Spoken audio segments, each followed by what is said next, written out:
Hello, আসসালামু আলাইকুম। সবাই কেমন আছেন? আজ আমি বানাচ্ছি, চুলায় পোড়াচ্ছি। আপনার চুলায় পোড়ায় জলপাই ভর্তা করব।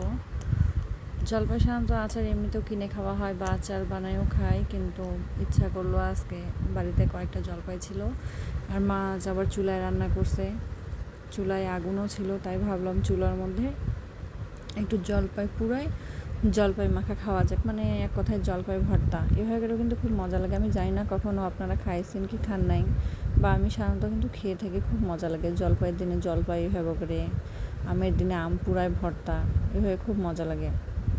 এই যে দেখেন অনেক আগুন ছিল, জলপাইগুলো আমি অনেকক্ষণ থেকে সুন্দর করে পুড়াইছি। যে দেখেন কি সুন্দর কালো কালো হয়ে গেছে, ফির বেশি পুড়াইলে তিতা তিতা করবে।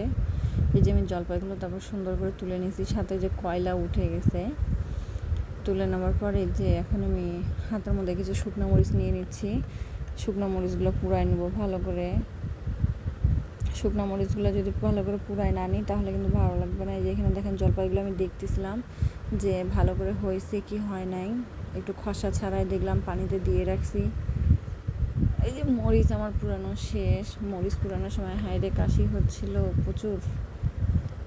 এই যে আমার ছেলে তো যা ডিস্টার্ব করতেছে, প্রচুর ডিস্টার্ব করতেছে, সে বারবার তুলে ফেলতেছে, হাত দিচ্ছে, খাবে।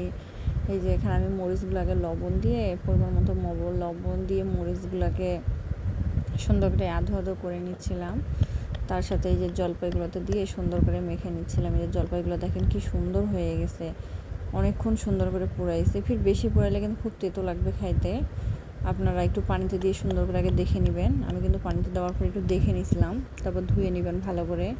আর এই যে এখানে এখানে যে জিরার গুঁড়া হালকা করে, আর একটু হালকা করে বিট লবণ বেটে নেওয়া হয়েছিল, হালকা অল্প একটু, মানে অল্প কয়টা জলপাই, ওটা দিয়েও সুন্দর করে এখন সুন্দর করে মেখে নিচ্ছি আমরা। পরিমাণ মতো দিবেন, যে যেমন ঝাল খান। আমি কিন্তু 6টা মরিচ দিছিলাম, একটু ঝাল বেশি খাওয়া হয় তাই একটু ঝাল ঝাল করে দিছি, যাতে একটু জলপাইটা তেতো না লাগে, মানে অনেক পরিমাণ টক থাকে না তাই। আর পোড়ালে অবশ্যই একটু টকটা এমনিতেই কমে যায়। এই যে পরিমাণ মতো একটু চিনি দিয়ে নিচ্ছি, চিনি না দিলে টক যদি করে, একটু ঝাল করলে একটু মিষ্টি লাগবে খাইতে। এখনই আমার জিভে আবার পানি চলে আসতেছে। খুব মজা হয়েছিল কিন্তু মাখাটা, খুব মজা। এই যে চিনি দিচ্ছি, আমার ছেলেও দিচ্ছে, চিনি দিচ্ছে, আবার বারবার লবণ দিচ্ছে। সে যে কী করবে নিজেও জানে না। যে আমি আবার চিনি দিয়ে সুন্দর করে মাখিয়ে নিচ্ছি, কিন্তু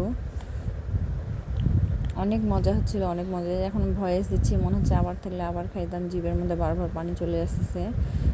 আমার ছেলেকে ধরতেই আমার জীবন শেষ, এটা করতেছে ওটা করতেছে। এই যে এখন পরিমাণ মতো একটু সরিষার তেল দিয়ে নিলাম। ধনেপাতা আজকে শেষ হয়ে গেছিলো, ধনেপাতা কুচি কুচি করে দিলে ভর্তাটার মধ্যে আরও বেশি অনেক মজা লাগে, কিন্তু শেষ হয়ে গেছিলো, ছিল না। এই যে সরিষার তেল দিয়ে নিলাম। এই যে দেখেন তার ফাইনাল লুকটা অসাধারণ, কিন্তু অনেক মজা হয়েছিল। আপনারা বাসায় কিন্তু ট্রাই করে দেখতে পারেন। আসসালামু আলাইকুম।